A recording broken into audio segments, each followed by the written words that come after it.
Hello everyone, कैसे हो? एकदम ठीक। तो आज क्लास में हम लोग एमसीक्यू पढ़ने जा रहे हैं क्लास 10 के साइंस, और चैप्टर हमारा लाइट, रिफ्लेक्शन और रिफ्रैक्शन। इसे जितने भी एमसीक्यू हो सकेंगे सबका एमसीक्यू कराएंगे और मैक्सिमम एमसीक्यू आज क्लास में सॉल्व करने की कोशिश करेंगे। ठीक है, तो चलो शुरुआत करते हैं। तो हमारा आज का पहला क्वेश्चन है light is a form of. पहला question, light is a form of. Light किसका प्रकार है? इलेक्ट्रिसिटी का प्रकार है? नहीं। बल्ब का प्रकार? नहीं। एनर्जी का प्रकार है? हाँ। बॉडी प्रकार? नहीं। तो हमारा option number C is correct. Energy क्या है? एक प्रकार है। तो light is a form of energy. Light is a form of energy. दूसरा क्वेश्चन है light is a dash wave. Light कौन सी वेव है? रेडियो वेव्स है, इलेक्ट्रोमैग्नेटिक वेव है या माइक्रोवेव है? None of this. तो कौन सी वेव है? इलेक्ट्रोमैग्नेटिक वेव है, क्योंकि इलेक्ट्रोमैग्नेटिक वेव ऐसी वेव होती है जिसको ट्रेवल करने के लिए किसी मीडियम की रिक्वायरमेंट नहीं होती है। तीसरा क्वेश्चन है light waves consist of. Light wave किस चीज से कंसिस्ट होती है, किससे बनी हुई होती है, कि कौन कौन सी वेव उसमें हो शामिल होती है? केवल लॉन्गिट्यूडनल वेव होती है, केवल ट्रांसवर्स वेव होती है, या दोनों होती है? None of this. देखिए, अगर बात करता हूं रिफ्लेक्शन का केस, तो रिफ्लेक्शन केस में लाइट का लॉन्गिट्यूडनल वेव होता है। अगर किसी मीडियम में जाती है लाइट, रिफ्रैक्शन होती है, तो वहां ट्रांसवर्स वेव होता है। आप कह सकते हैं लाइट का दो नेचर, दोनों वेव होती है, लॉन्गिट्यूडनल वेव और ट्रांसवर्स वेव। इसके बजाय हम लोग ट्रांसवर्स वेव ही लगाएंगे। ठीक है, दोनों वेव होती है। अगर स्कूल एग्जाम में पूछता है तो जब क्लास 12 तक पहुंचेंगे तब आप दोनों लगाएंगे, लॉन्गिट्यूडनल वेव और ट्रांसवर्स दोनों लगाएंगे। विच theory suggested that light has dual nature. कौन सी थ्योरी ऐसी बताती है कि लाइट का दो नेचर था? कौन कौन सा? Wave nature, particle nature. कौन थ्योरी थी? न्यूटन्स कार्पस्कल थ्योरी या आइंस्टीन की थ्योरी या both A and B? None of this. देखिए, Newton's corpuscle theory of light थी, जिसको द्वारा बताया गया था कि लाइट का कितने नेचर होते हैं? दो नेचर होते हैं। अगला क्वेश्चन है light is A made up of bundles of. Light किस चीज से मिलकर बनी हुई होती है? इलेक्ट्रॉन से मिलकर बनी होती है, फोटॉन से मिलकर बनी होती है, या फोटॉन से मिलकर बनी होती है न्यूट्रॉन से? तो फोटॉन से मिलकर बनी हुई होती है। ठीक है, अगला क्वेश्चन है which of the following does not considered as matter. तो बताया, अगला क्वेश्चन है कौन सा इसमें जो ऑप्शन दिया गया कौन सा है जो कि मैटर में कंसीडर नहीं रहता है? टेबल मैटर है, लाइट बताते हैं, बुक मैटर है, पेन मैटर है, लाइट मैटर नहीं होती है। क्यों? क्योंकि स्पेस का ऑक्यूपाई नहीं करती है। Which of the following is taken as nature of light. बताइए कि कौन सा लाइट का नेचर होता है? लाइट का नेचर हमने बताया था, पार्टिकल नेचर होता है, वेव नेचर। देखो ऑप्शन, पार्टिकल ओनली नहीं, पार्टिकल एंड वेव नेचर हाँ, वेव नेचर नहीं। D option of this. तो option number B, particle and wave nature. तो अगला क्वेश्चन हम लोग पढ़ने जा रहे हैं। तो हमारा अगला question, which path consider to travel light in homogeneous medium. मतलब कि कौन सा पाथ लाइट जो है कंसीडर करती है जब किसी एक होमोजीनियस, एक ही मीडियम में ट्रेवल करती है, तो कौन सा पाथ फॉलो करती है? सर्कुलर पाथ या पैराबोलिक पाथ या रेक्टिलिनियर पाथ, या कोई इनमें से कोई नहीं? तो अगर जब लाइट एक होमोजीनियस मीडियम में चलती है तो हमेशा एक स्ट्रेट लाइन और रेक्टिलिनियर प्रोपगेशन ऑफ लाइट चलती है, मतलब रेक्टिलिनियर या स्ट्रेट लाइन पाथ चलती है। Option number C is correct. अगला क्वेश्चन है which of the following phenomena shows that light has particle nature. इनमें से कौन सा ऐसी फिनोमिना है जो कि लाइट का पार्टिकल नेचर को बताते हैं? चलिए बताइए आप लोग, कौन सा ऑप्शन होगा? रिफ्लेक्शन एंड रिफ्रैक्शन दोनों ऐसे फिनोमिना है जो लाइट का पार्टिकल नेचर को शो करते हैं, या केवल रिफ्लेक्शन जो लाइट के पार्टिकल नेचर को शो करते हैं, या केवल रिफ्रैक्शन जो लाइट के पार्टिकल नेचर शो करते हैं, या इनमें से कोई ऑप्शन नहीं? बताइए कौन सा आंसर सही होगा? ऐसा कौन सी फिनोमिना है जो लाइट के पार्टिकल नेचर शो करती है? दोनों, रिफ्लेक्शन एंड रिफ्रैक्शन दोनों। रिफ्लेक्शन एंड रिफ्रैक्शन दोनों ऐसे फिनोमिना जो लाइट का क्या कौन नेचर शो करते हैं? Particle nature. हम लोग को वेव नेचर क्लास 12 में पढ़ना है, जिसे हम लोग पढ़ेंगे डिफ्रैक्शन, इंटरफेरेंस और पोलराइजेशन। ये तीन ऐसे फिनोमिना होती है जो लाइट का क्या शो करते हैं? Wave nature. अगला क्वेश्चन है particle nature of light is. Particle nature of light is, जो पार्टिकल नेचर होता है लाइट का, ये कंटिन्यूअस फॉर्म होता है, कंटिन्यू चलता रहता है, या डिस्क्रीट बीच में जो कट कर चलता है, या दोनों चलता है? कंटिन्यूअस फॉर्म ये चलता है और डिस्क्रीट फॉर्म दोनों चलता है, इनमें कोई नहीं। तो ये दोनों किस फॉर्म में चलता है? Discrete form. अगला क्वेश्चन है maximum speed of light is. Maximum speed light क्या होती है? 3 × 10⁸ मीटर पर सेकंड होती है। किस मीडियम में होती है? वैक्यूम या एयर में बराबर होती है लगभग। ठीक है, तो कौन सी होती है? तो ऑप्शन नहीं होगा 2 × 10⁸ मीटर पर सेकंड, 3 × 10⁸ मीटर पर सेकंड, 3 × 10⁶ मीटर पर सेकंड। डी ऑप्शन कोई नहीं, मतलब option number is correct answer. 3 × 10⁸ metre पर second is a maximum speed of light. अगला क्वेश्चन है which medium provide maximum speed of light. देखो आ गया क्वेश्चन, विच मीडियम प्रोवाइड, कौन सा मीडियम है जो स्पीड के मैक्सिमम लाइट स्पीड को प्रोवाइड करता है? कौन सा मीडियम है? तो देखो वैक्यूम हाँ, एयर हाँ, वैक्यूम में एयर दोनों हाँ प्रोवाइड करता है 3 × 10⁸ मीटर पर सेकंड। डेंसर मीडियम नहीं, डेंसर मीडियम में तो कम हो जाती है लाइट की स्पीड। तो ऑप्शन नंबर सी करेक्ट है। वैक्यूम में एयर में स्पीड की लाइट मैक्सिमम होती है, कितनी होती है? 3 × 10⁸ मीटर पर सेकंड। अगला क्वेश्चन है bouncing back of light rays in same medium is called. एक वही मीडियम में, सेम मीडियम में लाइट को कहीं टकरा के स्ट्राइक करने के बाद वापस आ जाना क्या कहलाता है? क्या कहलाता है? रिफ्लेक्शन कहलाता है, रिफ्रैक्शन कहलाता है, या दोनों कहलाता है? रिफ्लेक्शन रिफ्रैक्शन है, इनमें से कोई नहीं। अगर हम देखें तो लाइट का bouncing back of same medium में क्या होता है? रिफ्लेक्शन होता है। क्या होता है? Reflection. Option number is correct. अगला question, light waves belongs to which region of, तो लाइट रेस जो होते हैं किस रीजन से बिलोंग्स होती है? क्योंकि लाइट हमारी एक इलेक्ट्रोमैग्नेटिक वेव है, तो बताइए किस रीजन से बिलोंग होती है? अल्ट्रावायलेट रीजन से नहीं, एक्सरे से नहीं होती, माइक्रो से नहीं होती, विजुअल लेंस से होती, तभी हम लोग को दिखाई देता है। तो हम लोग अब अगला क्वेश्चन पढ़ने जा रहे हैं। अगला क्वेश्चन है wavelength range of visual region is. अगला क्वेश्चन है wavelength range of visual region is. Wavelength range जो होती है विजुअल लीजन कहां से कहां तक होती है? 4000 एंगस्ट्रॉम टू 7000 एंगस्ट्रॉम, या 40 नैनोमीटर टू 70 नैनोमीटर, या 400 पिकोमीटर टू 700 पिकोमीटर, या इनमें से कोई नहीं, नॉन ऑफ दिस। तो अगर देखा जाए तो हमारा जो वेवलेंथ रेंज होता है विजुअल लीजन कितना होता है? 4000 एंगस्ट्रॉम से लेकर 7000 एंगस्ट्रॉम के बीच में होता है। इसी को विजुअल लीजन इसी के अंदर हम लोग देख सकते हैं। अगला क्वेश्चन है which of the following does not required medium to travel it. इनमें से कौन सा ऐसी चीज जिसको मीडियम की रिक्वायरमेंट नहीं होती है ट्रेवल करने के लिए? साउंड वेव्स, हाँ साउंड वेव्स के एयर की रिक्वायरमेंट हो तभी ट्रेवल करता है। इलेक्ट्रोमैग्नेटिक वेव्स नहीं, इलेक्ट्रोमैग्नेटिक वेव्स को रिक्वायरमेंट नहीं होती ट्रेवल करने के लिए किसी मीडियम की। सी ऑप्शन है कि वो ए एंड बी नहीं, डी नॉन ऑफ दिस। इसमें कोई ऑप्शन नहीं, मतलब हमारा ऑप्शन कौन सा सही होगा? Electromagnetic wave. इलेक्ट्रोमैग्नेटिक वेव एक ऐसी वेव होती है किसी मीडियम की रिक्वायरमेंट नहीं होती ट्रेवल करने के लिए। अगला क्वेश्चन है laws of reflection is valid at microscopic level is. अगर एकदम माइक्रोस्कोपिक लेवल पे देखें तो लॉ ऑफ रिफ्लेक्शन किससे वैलिड होता है? प्लेन सरफेस ओनली, केवल प्लेन सरफेस होता है। अगला क्वेश्चन है, अगला ऑप्शन है फॉर एनी सरफेस, कोई सरफेस पे, या केवल सरफेस है, या पॉलिश सरफेस। अगर देखें तो एनसीईआरटी के अकॉर्डिंग माइक्रोस्कोपिक लेवल पे जो लॉ ऑफ रिफ्लेक्शन होता है किसी भी सरफेस के लिए वैलिड माना जाता है, जो कि एग्जाम में आया हुआ क्वेश्चन है ये।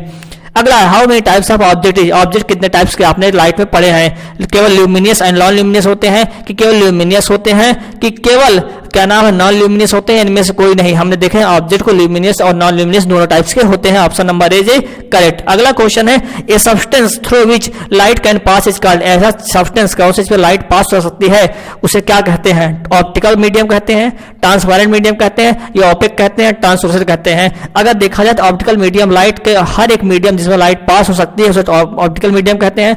ट्रांसपेरेंट मीडियम उस मीडियम कहते हैं जिसमें मैक्सिमम लाइट पास हो सकती है उसे ट्रांसपेरेंट मीडियम कहते हैं। ओपेक मतलब होता है ऐसा मीडियम जिसमें लाइट पास ही नहीं सकते, ओपेक कहते हैं। और ट्रांसलूसेंट में थोड़ा लाइट पास होती है, पास लाइट पास होती है, उसे क्या कहते हैं? ट्रांसलूसेंट। तो उसके अनुसार कोई भी मीडियम जिसमें लाइट पास सकते है उसे क्या कहा जाता है?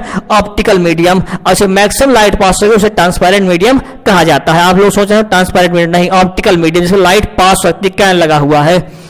अब मैक्सिमम जिसमें लाइट पास होती है उसे ट्रांसपेरेंट मीडियम कहते हैं। विच of the following is non luminous body. इनमें से कौन सा है जो कि नॉन ल्यूमिनियस है? नॉन ल्यूमिनियस मतलब जो खुद की लाइट को इमिट नहीं करते, किसी दूसरे की वजह से लाइट इमिट करते हैं। जैसे फायर है, फायर खुद की लाइट निकालता है, सन खुद की लाइट निकालता है, स्टार्स खुद की लाइट निकालता है, अर्थ के पास खुद की लाइट नहीं हो, तो इसलिए ये नॉन ल्यूमिनियस बॉडी है। अब हम लोग अगला क्वेश्चन पढ़ने जा रहे हैं। तो हमारा अगला क्वेश्चन है the amount of light reflected depends upon. जो अमाउंट ऑफ लाइट होती है जब रिफ्लेक्ट होते है किस चीज पे डिपेंड होती है?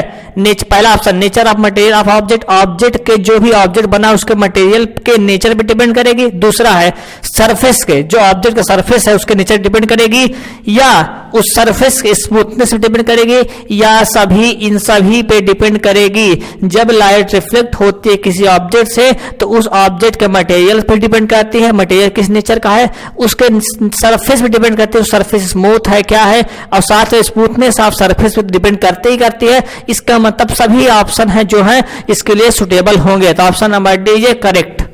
अगला क्वेश्चन है air is not visible because it. Air हमको नहीं दिखाती, दिखती है क्यों? पहला option nearly perfect transparent substance. लगभग ये क्या होता है? ट्रांसपेरेंट सब्सटेंस होता है, इस पर लाइट पास हो जाती है। या neither absorb not reflect light, या तो एब्जॉर्ब ही नहीं करती या लाइट को रिफ्लेक्ट ही नहीं करती है। तीसरा ऑप्शन ट्रांसमिट होता है, पूरी पूरी लाइट को ट्रांसमिट पास होने देती है।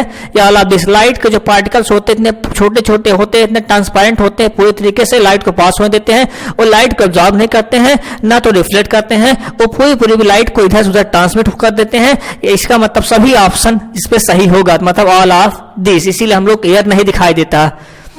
अगला है इमेज क्या होती है? जो इमेज बनती है चाहे वो मिरर के द्वारा बने चाहे लेंस के द्वारा बने, इमेज होती क्या है? एक परछाई होती है, शैडो होती है, एक ऑप्टिकल अपीयरेंस होता है। हमको ऑप्टिकल मतलब ऑप्टिक्स से ऑप्टिकल अपीयरेंस टाइप का हमको मालूम होता है, या एक एनर्जी पिक्चर होती है, या नॉन ऑफ दिस में कोई ऑप्शन नहीं था। इमेज क्या होती है? एक ऑप्टिकल अपीयरेंस होती है। हमको ऐसा मालूम होता है, प्रतीत होता है, लेकिन होता नहीं है रियल में, अगर हम जाकर पकड़ने की कोशिश करें तो। In which condition image is formed, जहां मिरर के द्वारा, जहां लेंस के द्वारा किस कंडीशन इमेज बनती है। पहला option convergence of two rays, जब दो रे आके मिलती है, या डाइवर्जेंस ऑफ दो रे, जब दो रे आपस में फैल जाती है, या both option A and B, या डी ऑप्शन है नॉन ऑफ दिस। अगर देखा जाए अगर दोनों रे आपस में अगर अपने आप मिल जाए तो ठीक कन्वर्जेंस ऑफ, अगर डाइवर्ज होती है तो भी हम लोग उसको बैक टेस्ट करके मिलाने की कोशिश करते हैं। मतलब किसी भी हालत में कन्वर्जेंस और डाइवर्जेंस दोनों केस में इमेज बनती है। कन्वर्जेंस होगा तो रियल इमेज बनेगी, अगर डाइवर्जेंस होगा तो क्या बनेगी, वर्चुअल इमेज बनेगी। तो हमारा ऑप्शन ए और बी दोनों सही है, तो option number C is correct. अगला क्वेश्चन है how many types of image found by mirror plus lens. अगला क्वेश्चन है कि how many types of image found by mirror द्वारा लेंस के द्वारा कितने टाइप्स की इमेज बनती है। पहला option real and ultra real, पहला ऑप्शन रियल बनते हैं और अल्ट्रा रियल बनती है। दूसरा ऑप्शन है front image and rear image, जो फ्रंट इमेज बनती है रियल इमेज बनती है। तीसरा ऑप्शन रियल एंड वर्चुअल बनती है, या D option HD image and blur image. अगर देखा जाए तो हमारे लेंस और मिरर के द्वारा बनने वाली जो इमेज होती है वो क्या हम लोगों ने पढ़ा है, रियल एंड वर्चुअल इमेज बनती है। Option number C is correct. चलिए हम लोग अगला क्वेश्चन पढ़ते हैं। अगला क्वेश्चन है in which branch of physics we study about light. तो फिजिक्स के किस ब्रांच में हम लोग लाइट के बारे में पढ़ते हैं, ऑप्टिक्स या थर्मोडायनेमिक्स में या इलेक्ट्रोस्टैटिक में या मेट्रोलॉजी में। अगर देखें तो हम लोग ऑप्टिक्स में फिजिक्स का वो ब्रांच होता है जिसमें लाइट के बारे में स्टडी की जाती है, थर्मोडायनेमिक्स में हीट के बारे में स्टडी की जाती है, इलेक्ट्रोस्टैटिक्स में चार्ज के बारे में स्टडी की जाती है, और मेट्रोलॉजी जिसमें हम लोग यूनिट एंड मेजरमेंट के बारे में पढ़ते हैं। तो यहाँ पे देखो तो हमारा क्या है, ऑप्टिक्स। ऑप्टिक्स क्या है, लाइट का नाम, फिजिक्स का वो ब्रांच है जिसमें हम लोग लाइट के बारे में पढ़ते हैं। तो हमारा ऑप्शन नंबर ए करेक्ट। अगला क्वेश्चन है image found by plane mirror is, जो प्लेन मिरर द्वारा इमेज बनती है वो कैसी होती है। पहला है रियल एंड इन्वर्टेड होती है, रियल इन्वर्टेड होती है, वर्चुअल एंड इरेक्ट होती है, वर्चुअल एंड इरेक्ट होती है, या अगला ऑप्शन दोनों होता है, मतलब रियल और वर्चुअल दोनों होता है, या इनमें से कोई भी आंसर सही नहीं है। अगर हम देखें तो प्लेन मिरर द्वारा जो इमेज बनती है वो क्या होती है, वर्चुअल एंड इरेक्ट होती है। अगला क्वेश्चन है image found by plane mirror is, जो प्लेन मिरर द्वारा इमेज बनती है वो कैसी होती है। अब उसका थोड़ा नेचर के बारे में आते हैं। सेम शेप होता है और जो साइज भी सेम होता है जैसे ऑब्जेक्ट होता है, मतलब जो इमेज बनती है उसका शेप और साइज ऐसे ऑब्जेक्ट तरह सेम होता है। अगला ऑप्शन है कि शेप सेम होता है लेकिन साइज अलग होती है। अगला ऑप्शन है कि शेप और साइज दोनों अलग अलग होता है, या इन तीनों ऑप्शन सही है। तो अगर देखें तो प्लेन मिरर द्वारा जो इमेज बनती है उसका शेप भी सेम होता है और साइज भी सेम होती है। तो option number A is correct. अगला क्वेश्चन हमारा धीरे धीरे न्यूमेरिकल्स क्वेश्चन को हम लोग बढ़ रहे हैं और न्यूमेरिकल्स को धीरे धीरे आने लगेगा। तो पहला क्वेश्चन न्यूमेरिकल्स में बेसिक हम लोग प्रीलिमिनरी से ले रहे हैं। तो इसमें क्वेश्चन क्या कह रहा है, आइए पढ़ते हैं। If an object is placed at a distance of 12 centimetre from base of plane mirror, मतलब ये पार्ट कह रहा है कि हम किसी कोई ऑब्जेक्ट को प्लेन मिरर के बेस से हम 12 सेंटीमीटर की दूरी पे हम रख देते हैं। अगला पार्ट क्या है, now object is moved by 2 centimetre toward the mirror. अब क्या होता है, मिरर अपनी प्लेस से फिक्स रहता है लेकिन ऑब्जेक्ट जो होता है मिरर की तरफ 2 सेंटीमीटर मूव कर जाता है। तब अगला पूछा क्या है, then distance between object and final image. तो बताइए कि ऑब्जेक्ट एंड फाइनल इमेज के बीच क्या होगी, डिस्टेंस क्या होगी। तो इसको सॉल्व करते हैं। देखो यहां हम लोग सॉल्व करते हैं। एक प्लेन मिरर है, ये हमारा एक प्लेन मिरर है, ठीक है। अब यहाँ पे हमने क्या रख दिया, यहाँ पे कोई ऑब्जेक्ट को रख दिया। देखो ये हमने ऑब्जेक्ट को रख दिया, ठीक है। इसके बीच कितने 12 सेंटीमीटर शुरुआत में है। तो हमको मालूम कि प्लेन मिरर द्वारा बनने वाली इमेज क्या होती है, उतनी ही डिस्टेंस क्या होती है, पीछे बनती है। तो यहाँ पे क्या बन गई, इसकी इमेज बन जाती है। तो यहाँ पे ये क्या है, इसकी इमेज है। अभी भी इसके बीच की डिस्टेंस कितना है, वही 12 सेंटीमीटर है। अगला पार्ट क्या कह रहा है कि अब ऑब्जेक्ट को हम लोग 2 सेंटीमीटर प्लेन मिरर द्वारा मूव कराते हैं। इसका मतलब कि हमारा प्लेन मिरर जो है वही अपने प्लेस से फिक्स है, लेकिन प्लेन मिरर फिक्स है लेकिन जो इमेज है अब यहाँ पे आ गया। मान लो यहाँ पे आ गया, ये हमारा ऑब्जेक्ट है, अब इसका 2 सेंटीमीटर मूव कर गया। पहले ये था, अब 2 सेंटीमीटर मूव कर गया, इधर 2 सेंटीमीटर मूव कर दिया तो कितना बचा, पहले 12 था, अब 2 सेंटीमीटर प्लेन मिरर तरफ मूव कर गया तो कितना बचा, 10 सेंटीमीटर। तो यहाँ पे कितना हुआ, 10 सेंटीमीटर। ये 10 सेंटीमीटर है। तो आपको मालूम है कि प्लेन मिरर द्वारा इमेज बननी उतनी ही डिस्टेंस उसके बैक साइड बनती है। तो यहाँ पे ये इमेज हो गई और वो भी कितना होगी, 10 सेंटीमीटर उसके पीछे होगी।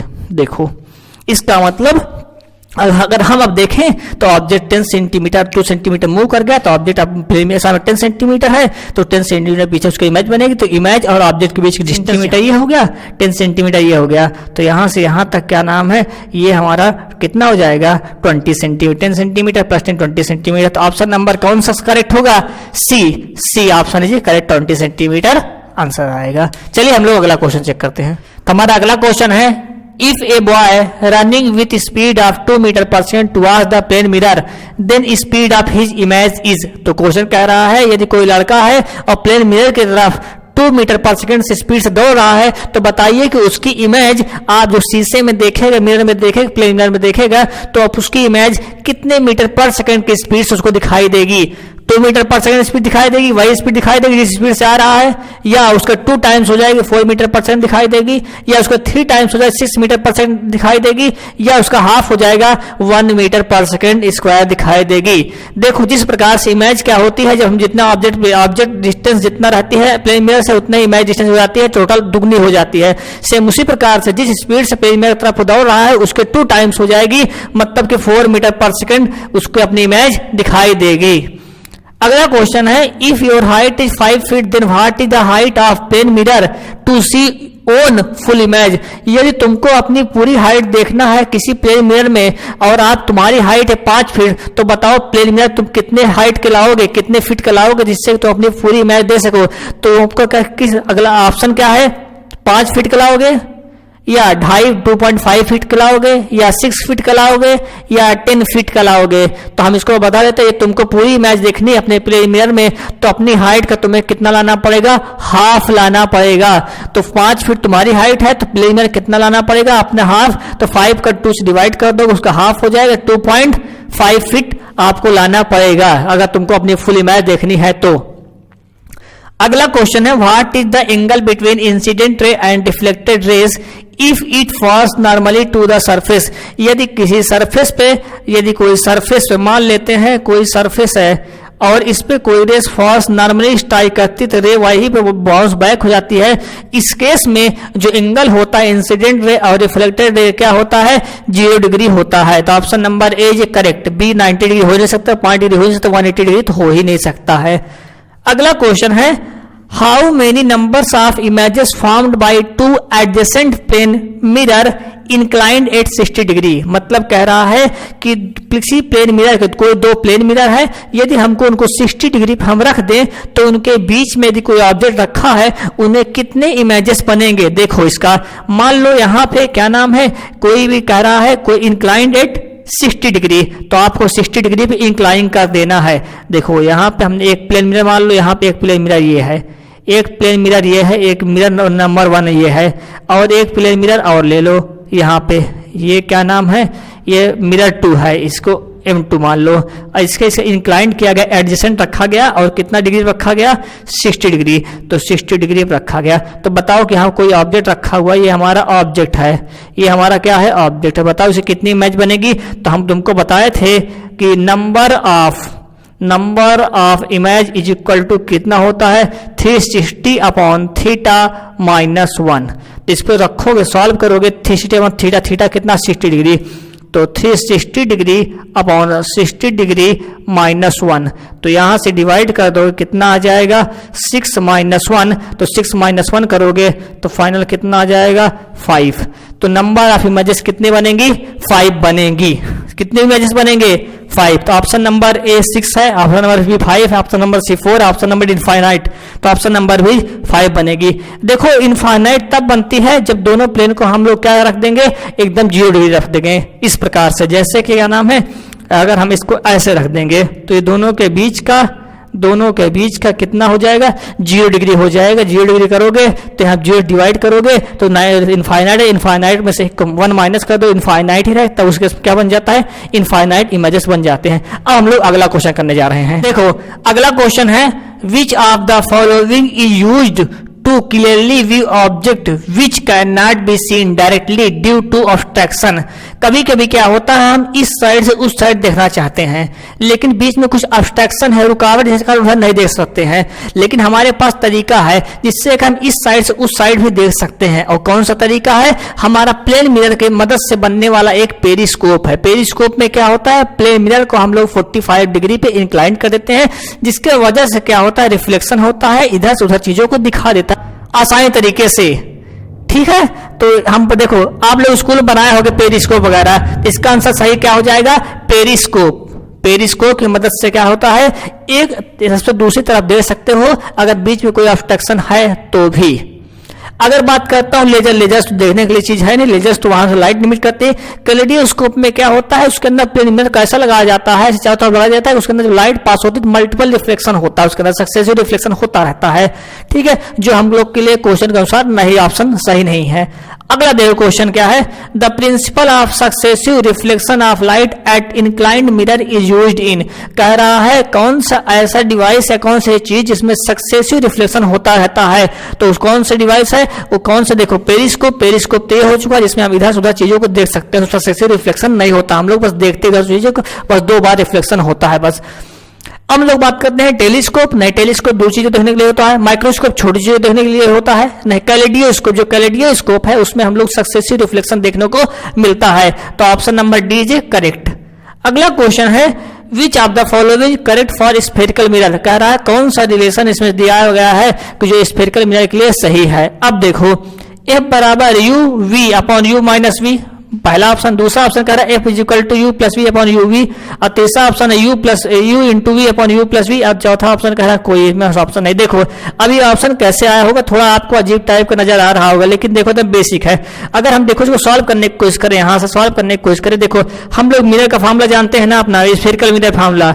अगर देखो हम लोग मिरर का फॉर्मूला जानते हैं, और मिरर का फॉर्मूला क्या होता है, 1/f is equal to 1/v plus 1 upon u, ऐसे होता है। अगर हम इसको आगे सिंप्लीफाई करेंगे, देखो एलसीएम ले लेंगे, एलसीएम अगर ले लेंगे तो क्या आ जाएगा, एलसीएम ले लेंगे तो क्या आ जाएगा, u आ जाएगा और v आ जाएगा, u v, और ऊपर चला जाएगा क्या, इधर यह क्या नाम है, v है, तो यह आ जाएगा u, और यहाँ u है तो v आ जाएगा। अब हम इसको उलट पलट लेते हैं, देखो तो f इज इक्वल टू क्या आ जाएगा, you we upon you plus V. ये देखो हमारा ये फार्मूला कुछ इस टाइप से यहाँ पे लिखा जा सकता है, मतलब हम मिरर का फार्मूला किसी इस प्रकार से भी लिख सकते हैं। तो हमारा ऑप्शन नंबर कौन सही हो जाएगा, you we upon you minus v नहीं, u plus we upon you v नहीं, u we upon you plus we, option number C is correct.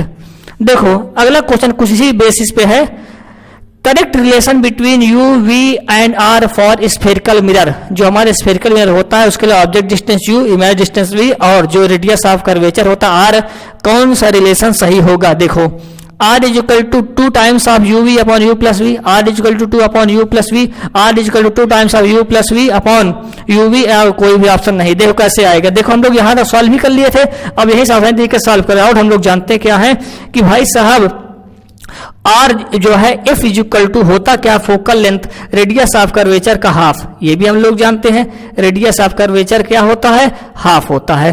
तो यहां से आप लग सकते हैं, तो यहां से this implies that R is equal to 2 times of focal length. तो आपने फोकल लेंथ निकाला ही है कि focal length is equal to कितना होता है, U we upon you plus V. तो यहाँ एफ के स्थान पर रिप्लेस कर देंगे, तो एफ इज इक्वल टू क्या लिख देंगे आप, F is equal to R by 2, F is equal to R by 2 replace कर देंगे, F is equal to R by 2 replace कर देंगे तो क्या आ जाएगा, you we upon you plus V. तो हमारा इसको सॉल्व करने पे क्या आ जाएगा, यहीं पे R is equal to 2 times of U we upon you plus V, ये हमारा आ जाएगा, ये हमारा आ जाएगा R is equal to 2 times of U we upon you plus V. तो भाई देखो कौन सा ऑप्शन सही है, R is equal to 2 times U we upon you plus we, option number A is correct. अब हम लोग अगला क्वेश्चन पढ़ने जा रहे हैं। हमारा अगला क्वेश्चन है focal length of plane mirror is, जो फोकल लेंथ होता है प्लेन मिरर को कितना होता है, इनफाइनाइट होता है या यूनिटी मतलब 1 होता है या एक से ज्यादा होता है या इनमें से कोई नहीं। देखो जो प्लेन मिरर का जो फोकल लेंथ होता है वो होता कैसे, इनफाइनाइट कहा जाता है, इनफाइनाइट होता है, इनफाइनाइट होता भी है। वो कैसे होता है, अगर हम यहाँ प्लेन मिरर का फार्मूला लगाने की कोशिश करेंगे, हम लोग स्फेरिकल मिरर जो फार्मूला पढ़े हैं 1/f is equal to 1/u plus 1/v। अब तुमको मालूम है कि प्लेन मिरर के द्वारा जो बनने वाली इमेज होती है उस u is equal to -v के बराबर होता है। क्यों, क्योंकि साइन कन्वेंशन से लेने से जो ऑब्जेक्ट डिस्टेंस होता है वही इमेज डिस्टेंस होता है, लेकिन माइनस साइन के साथ, क्योंकि अपोजिट डायरेक्शन में होता है। तो यहाँ पे रखने पे, यहाँ पे रखो, यहाँ पे इसको रखने पे देखो सॉल्व करो तो 1/f is equal to 1/u के प्लेस हम रिप्लेस कर सकते हैं -v प्लस 1/v। तो 1/f इज इक्वल टू क्या आ जाएगा, प्लस माइनस 0। तो यहां से दिस इंप्लाइज दैट, तो 0 नीचे चला आएगा तो 1/0 इज इक्वल टू f, और f 1/0 constant upon 0 is equal to क्या हो जाएगा, इनफाइनाइट। इसीलिए कहा जाता है कि प्लेन मिरर का जो फोकल लेंथ क्या होता है, इनफाइनाइट होता है। कैसे आया हमने आपको बता दिया। अगला क्वेश्चन है how many types of spherical mirror, कितने टाइप्स के स्फेरिकल मिरर होते हैं, कितने टाइप्स के होते हैं, 2 टाइप्स के होते हैं, 3 टाइप्स के होते हैं, 5 टाइप्स के होते हैं, 6 टाइप्स के होते हैं। देखो 2 ही टाइप्स के होते हैं, कॉन्वेक्स मिरर और concave mirror. Option number is correct. अगला क्वेश्चन है ratio of height of image to height of object is called. जो height of image to height of object का जो रेशियो होता है, चाहे मिरर के लिए हो चाहे लेंस के लिए, उसे क्या कहा जाता है। क्वेश्चन आंसर है इसका पहला ऑप्शन है लीनियर मैग्निफिकेशन कहा जाता है, फोकल लेंथ कहा जाता है, रिफ्लेक्टिव इंडेक्स कहा जाता है, इनमें से कोई नहीं। लीनियर जो मैग्निफिकेशन होता है ये height of image upon height of object का रेशियो होता है। तो ऑप्शन नंबर इज करेक्ट। अगला क्वेश्चन है यूनिट ऑफ लीनियर मैग्निफिकेशन या स्मॉल लेंथ यूनिट क्या आता है इसको, इज। जो यूनिट होता है लीनियर मैग्निफिकेशन क्या होता है, देखो एक रेशियो है, तो जो रेशियो होता है सारी यूनिट कट जाती है, इसमें कोई भी यूनिट नहीं, जो भी ऊपर यूनिट होगी नीचे यूनिट होगी वो यूनिट कट जाए, कोई भी यूनिट नहीं बचती है। तो ऑप्शन नंबर एक कह रहा मीटर है, किलोग्राम है, सेंटीमीटर है, 9 यूनिट मतलब कोई भी यूनिट नहीं होती है। अब देखो अगला क्वेश्चन है magnitude of linear magnification produce by plane mirror is. जो मैग्नीट्यूड होता है लीनियर मैग्निफिकेशन का, ठीक है, उसका मैग्नीट्यूड मतलब लीनियर मैग्निफिकेशन का जो मैग्नीट्यूड होता है किसके द्वारा, प्लेन मिरर द्वारा, कितना होता है। क्वेश्चन पहला ऑप्शन है इक्वल टू यूनिटी 1 के बराबर होता है, या 1 से ज्यादा होता है, या 1 से कम होता है, इनमें से कोई नहीं। अगर हम देखो मैग्निफिकेशन क्या होता है, magnification height of image upon height of object, ये होता है।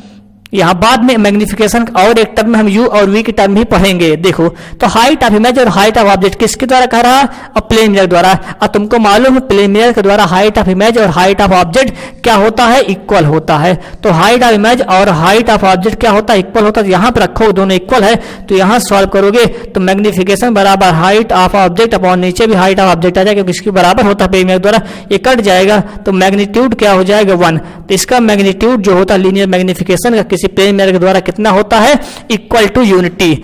Option number is correct. अब हम लोग अगला क्वेश्चन पढ़ने जा रहे हैं। अगला क्वेश्चन है which of the following represent of graph between angle of incident and angle of reflection.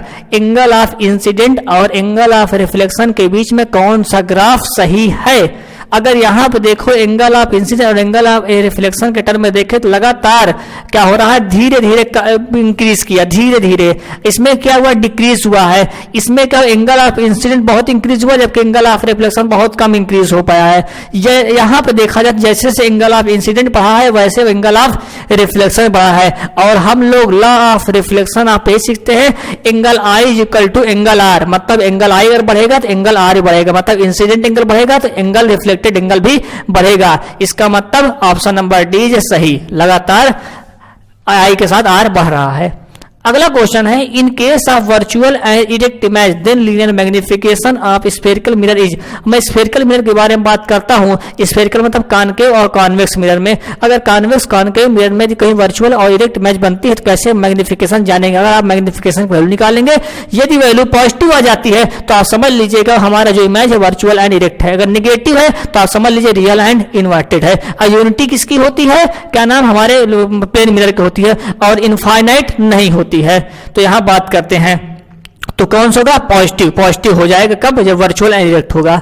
अगला question, in case of real inverted, देखो उसी प्रकार से क्वेश्चन हमने अभी बताया, अगर रियल एंड इन्वर्टेड का इमेज बनते उस केस में जो लीनियर मैग्निफिकेशन होता है स्फेरिकल मिरर क्या हो जाता है, नेगेटिव होता है। अगर आप क्या नाम लीनियर मैग्निफिकेशन निकालते हैं और उसकी वैल्यू m की वैल्यू नेगेटिव आ जाती है, बिना मैग्नीट्यूड लिए अगर m की वैल्यू नेगेटिव आ जाती है तो आप समझ लीजिए जो हमारी इमेज बनी है वो रियल एंड इन्वर्टेड बनी है। तो मतलब बी, नेगेटिव जो होगा तभी इमेज जो है रियल एंड इन्वर्टेड बनेगी। अब हम जो इसके अलग जो क्वेश्चन बचा हुआ है, इसके अलावा जो क्वेश्चन बचा हुआ है, हम लोग क्या करेंगे अगले पार्ट के वीडियो में डिस्कस करेंगे। ठीक है, आई होप आपको इस जितने सारे क्वेश्चन आपको काफी हेल्प करेंगे, आपको ये वीडियो काफी हेल्पफुल होगी और साथ में इसकी जो भी पीडीएफ है टेलीग्राम में आपको मिल जाएगी। टेलीग्राम का लिंक नीचे दिया गया है, आप वहां जाकर टेलीग्राम से इसका पीडीएफ प्राप्त कर सकते हैं। Thank you.